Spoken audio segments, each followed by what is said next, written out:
মৃধা, এই দুই আপন সহোদরকে আপনার বাবুল হোসেন গমের নেতৃত্বে আরো 4 জন লোক তারা গত 13ই মে শুক্রবার সকাল 11টার সময় রুস্তমপুর বাজারে প্রকাশ্য দিবালোকে বাবুল গমের নেতৃত্বে 5 জন লোক এই দুই আপন সহোদরকে নির্যাতন করে।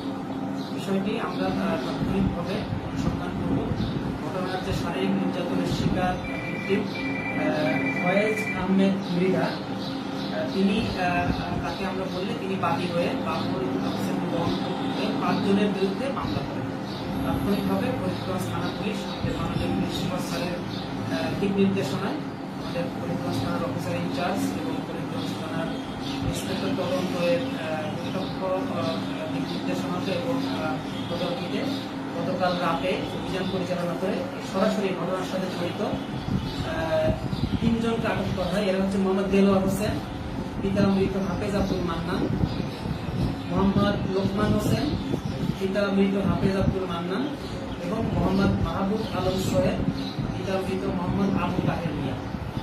সবার বাড়ি রুস্তমপুর 15 নম্বর রূপসরপুর। এই 3 জনকে আটক করা হয়, বাকি 2 জন পলাতক আছে।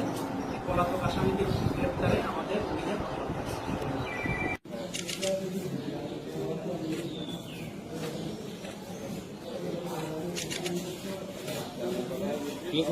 হাসি মুখে লিখতে আছে।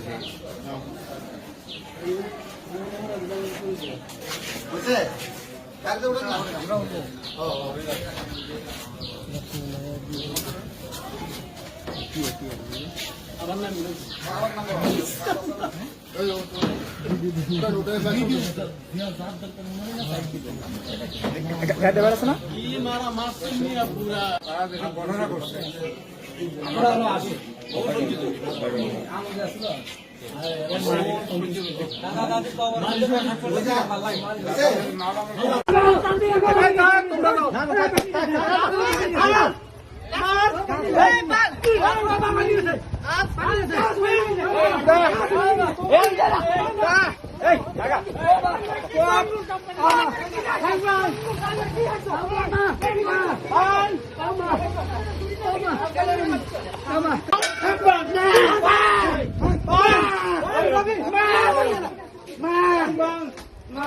সব বাবুল বাড়িতে নিয়ে যাচ্ছে। এই যে বাবুল, কোট গায়ে, লাল গামছা মাথায়, এই যে বাবুল।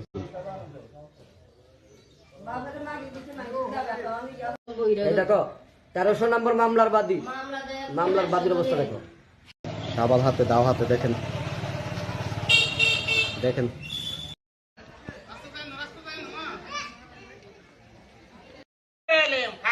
আচ্ছা আচ্ছা আচ্ছা কাকু, ঠিক এ সোলোমান, গাছ তো কারো পাবেন না, গাছের জায়গায় থাকুক, গাছ গাছ নিয়ে যা আমার থেকে।